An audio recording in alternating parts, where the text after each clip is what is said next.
when you fail to prepare, you prepare to fail. So I'm curious if you have some really good strategies for how we might, sort of preempt preparing, and how we can, sort of build ourselves up for success right when we get there.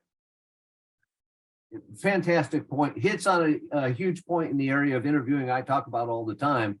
And to add to your sports analogy on that one, I'll give you a political one. Dwight Eisenhower said, plans are useless, but planning is indispensable.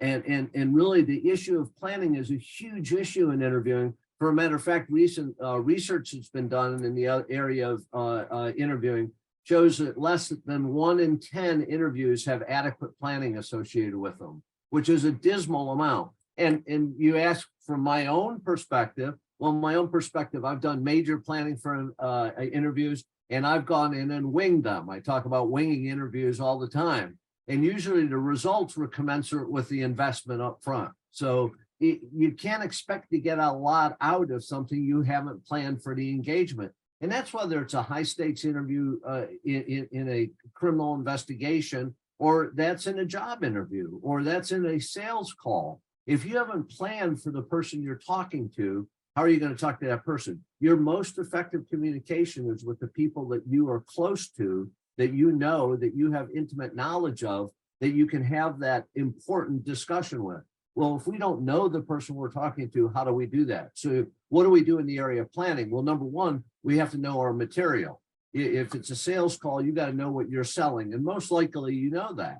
But the question is, how much have you invested in knowing who that person is that you're going to call and talk to?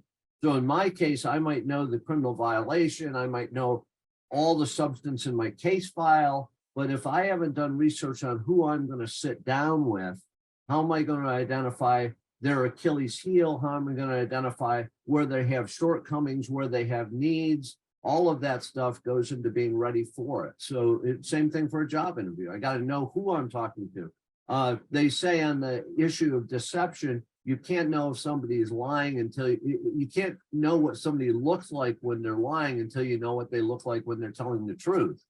So we have to know that person. That's why in our own lives, if we have a significant other or children, we kind of know when they're not being completely honest with us because of the way they look. Well, we have to kind of get to that point, even if it's someone we never met before. Does that make sense?